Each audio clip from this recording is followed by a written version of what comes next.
আল্লাহ রাব্বুল আলামিনকে স্মরণ করার সবচেয়ে বড় মাধ্যম কি?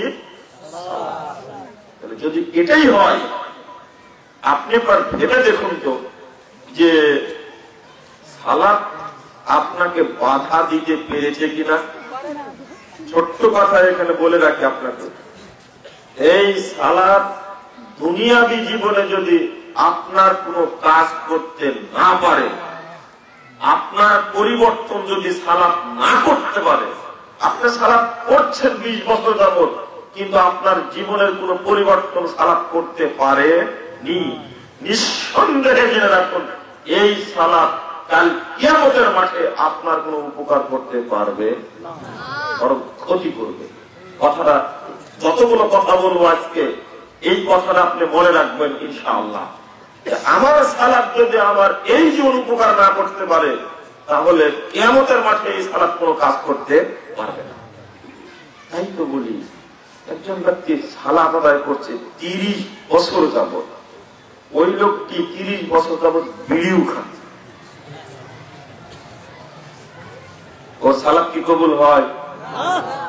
একজন ব্যক্তি 50 বছর যাবত সালাত আদায় করছে, কিন্তু ও আবার সুদের ব্যবসাও করছে। কি সুদ খায় না?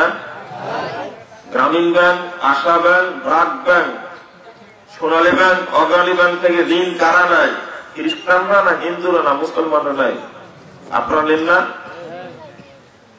অনেক লক্ষ লক্ষ টাকা ঋণ নিয়ে বিরাট বিরাট দালান কোটা 10 তলা বিল্ডিং বানিয়ে ব্যবসা করতে হবে, এই অধিকার আপনাকে দেয় ছেলেরা।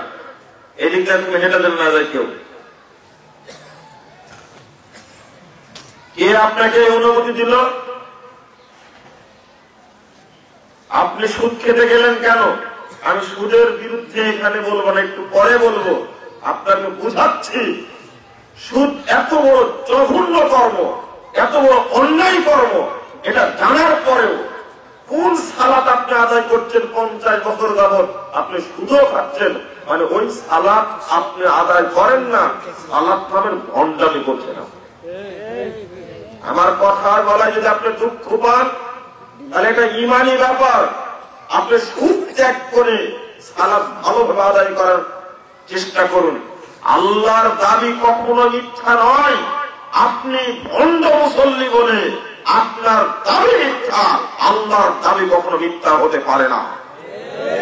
আল্লাহ বলছেন, ইন্নাস সালাতা, নিশ্চয় সালাত তানহা, বাধা দিবে আনিল ফাহশা, যাবতীয় অন্যায় কর্ম, যাবতীয় খারাপ কাজ থেকে, ওয়াল মুনকার, যত অশ্লীল কাজ আছে সবগুলো বাধা দিবে।